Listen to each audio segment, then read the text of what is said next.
It's time to take a look at what's happening around Wyoming for Tuesday, December 10th. I'm Wendy Corr, bringing you headlines from the Cowboy State Daily newsroom, brought to you by the Cowboy State Daily Morning Show with Jake.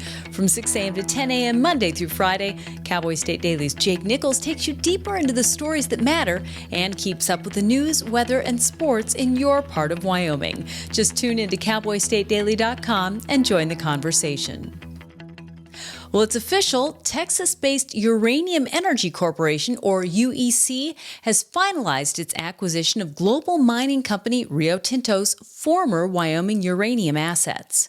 Cowboy State Daily's Renee Jean reports that UEC can now produce up to 12.1 million pounds of uranium annually, including 8.1 million pounds that can be produced here in Wyoming to fuel the nuclear plants that may be the power supply of the future. Uranium Energy already owned like 20 sites in Wyoming. Now they own a couple more really rich sites. That gives them a really deep bench. They're accelerating their timeline. They are now the nation's #1 when it comes to capacity for uranium production. And that's all really on the backbone of Wyoming's assets. Wyoming has a great climate for artificial intelligence. What does artificial intelligence need? Artificial intelligence takes a lot more computing power. Companies that are incorporating that, Meta, Google, all of those say that they are looking at nuclear power as the likely alternative that they'll turn to. Microsoft, Amazon, Google, and Meta have all said they expect nuclear power to run the huge data centers they foresee needing as they incorporate advances in artificial intelligence to their operations. Well, it's getting colder around the Cowboy State with some serious snow expected in parts of Wyoming this week.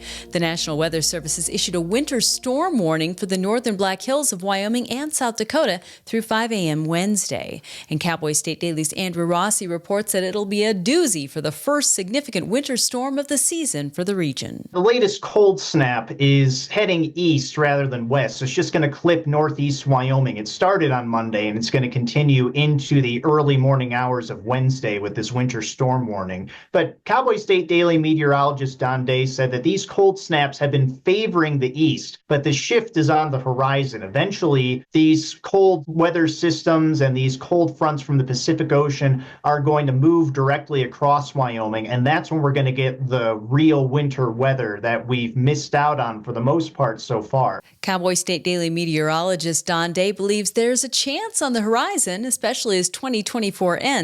The week between Christmas Day and New Year's could be the first statewide taste of the colder, snowier winter ahead. Democrats in Wyoming Freedom Caucus are both unhappy with some of the committee assignments for the upcoming session. The Freedom Caucus condemns Senate appointments in particular, saying committees will be controlled by, quote, Liz Cheney Republicans.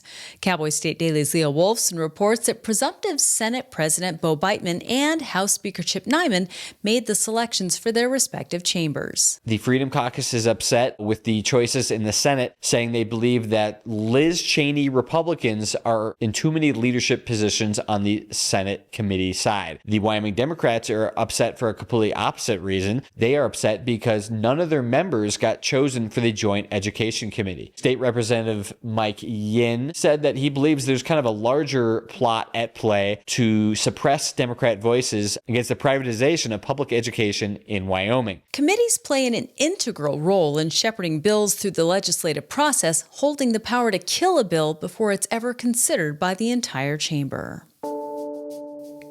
A transgender University of Wyoming sorority member's lawsuit against 2 lawyers who leveled allegations against the student is headed for trial.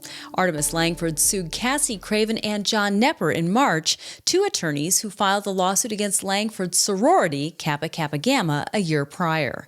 Cowboy State Daily's Claire McFarland reports that Langford's lawsuit accuses the attorneys of abusive process, malicious prosecution, intrusion upon seclusion, and intentional infliction infliction of emotional distress. Langford's basis for the lawsuit is basically, you guys included too many salacious details about me that didn't support your legal claims. The judge ordered you to reveal your clients' names, but not my name, and yet you did. Langford accused them of basically using these kind of more bombastic allegations or facts in the action to raise money. On Friday, the Laramie County District Court judge set a scheduling conference to map out a route for trial.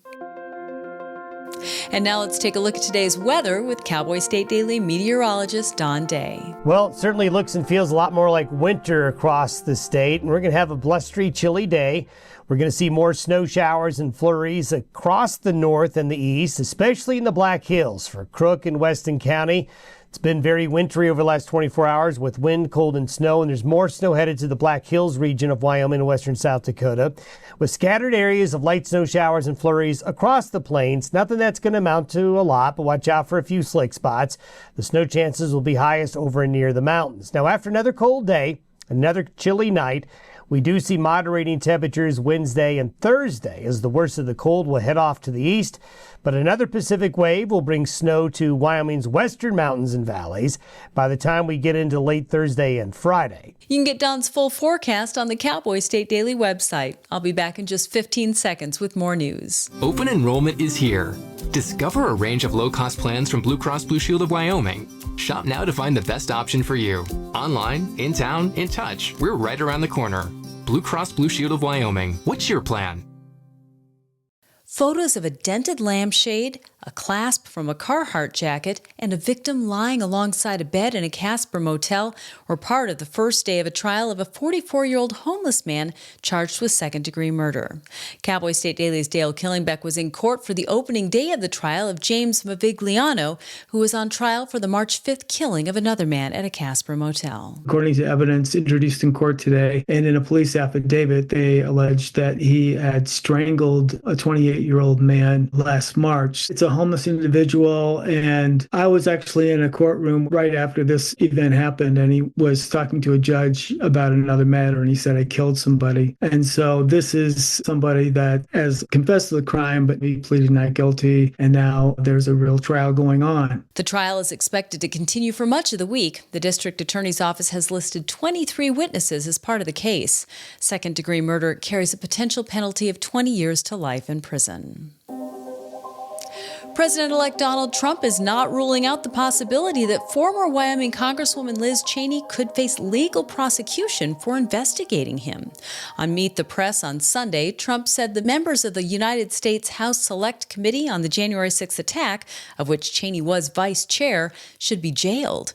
Politics reporter Leo Wolfson has the story. He said that although members of this committee deserve to go to jail, he's not going to direct his new attorney general or the director of the FBI to pursue prosecution against Cheney or the other members of the committee. He did, however, say that he expects them to look into the issue as just a matter of course. Cheney responded to Trump on Sunday, saying there's absolutely no criminal liability of any kind that the committee has committed, and that it's ridiculous that the president-elect is even bringing up this in a conversation. It's unclear what legal grounds Trump would have to investigate Cheney and the committee, which was working as a function of the legislative branch and was technically performing legislative duties.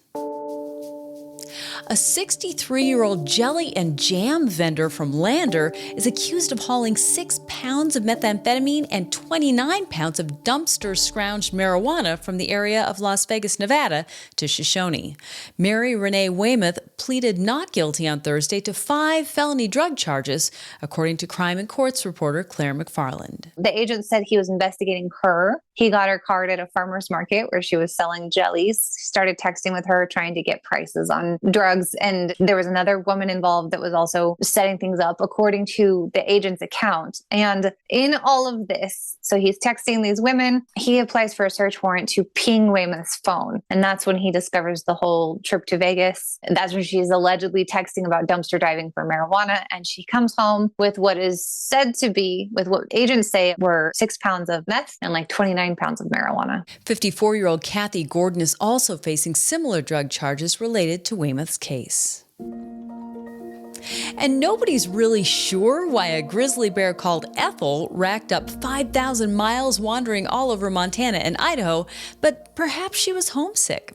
Now, the epic travels of this wandering bear are giving wildlife researchers keen insight into bear behavior, according to Outdoors reporter Mark Hines. Ethel liked to get into trouble and had to get relocated twice, and she ended up over a couple-year period logging 5,000 miles, wandering around. Now, logging 5,000 miles in 2 years, that could very well be a record for bears, but they do move around a lot more than people think that they might, and sometimes they will take off on these long journeys. Apparently, the reason Ethel wandered so far is because she couldn't figure out how to get back home. Ethel's wanderings were especially unusual because she was already a bear of advanced age when she started her epic trek from 2012 to 2014. For a bear of Ethel's age to wander as far as she did is more indication that she was probably trying to figure out how to get back home. And that's today's news. Get your free digital subscription to Wyoming's only statewide newspaper by hitting the daily newsletter button on cowboystatedaily.com.